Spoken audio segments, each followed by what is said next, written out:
Welcome to Radically Word of the Week. My name's Edwin Dando, and this week I want to tell you a story about transparency.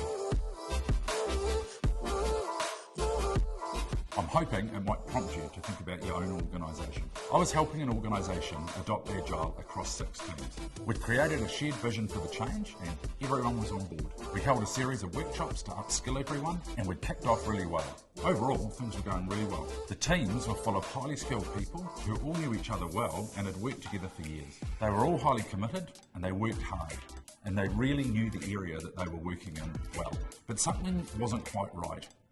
We weren't getting through a lot of work, and I just had this feeling that we weren't delivering as much value to the organisation as we should. Every day I was walking away feeling that there was something wrong, but I just couldn't quite put my finger on it. I didn't know the area of the business nearly as well as they did, but my intuition was they should be getting through a lot more than what they were. I went round in circles for days trying to figure out what was going on, and then it dawned on me.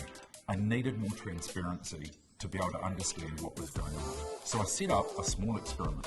The CEO had made it clear that this work was the #1 priority of the entire company. Therefore, the teams were all dedicated to this full time. I decided to test this assumption.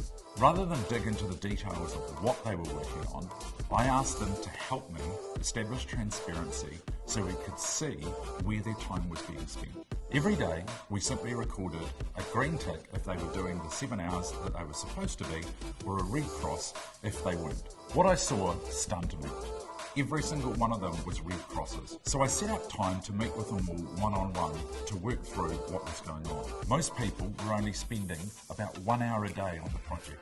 I started to ask questions and dig deeper. What I discovered was game-changing. This organisation was very hierarchical. Managers were trying to get work done, but were mainly doing it through emails and documents. One team member shared an email with me that went something like this.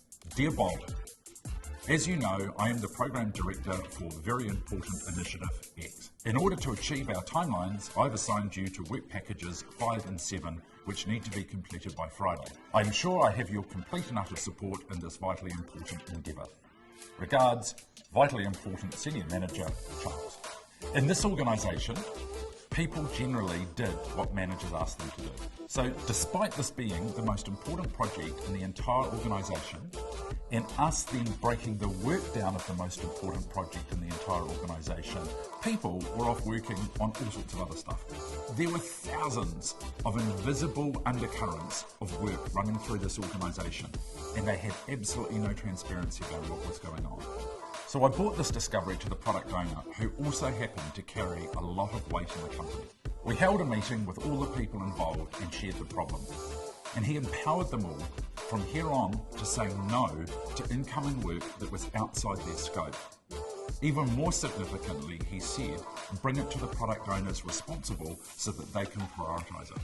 Surprise, surprise, within 3 weeks, productivity tripled. Transparency can be hard because it often challenges long-held institutional patterns. And that's why transparency often requires courage. When we have transparency, we can see all the information that's in front of us and do something about it. When we don't, we're essentially flying blind. So what could you do to increase transparency in your organisation? Thanks for listening.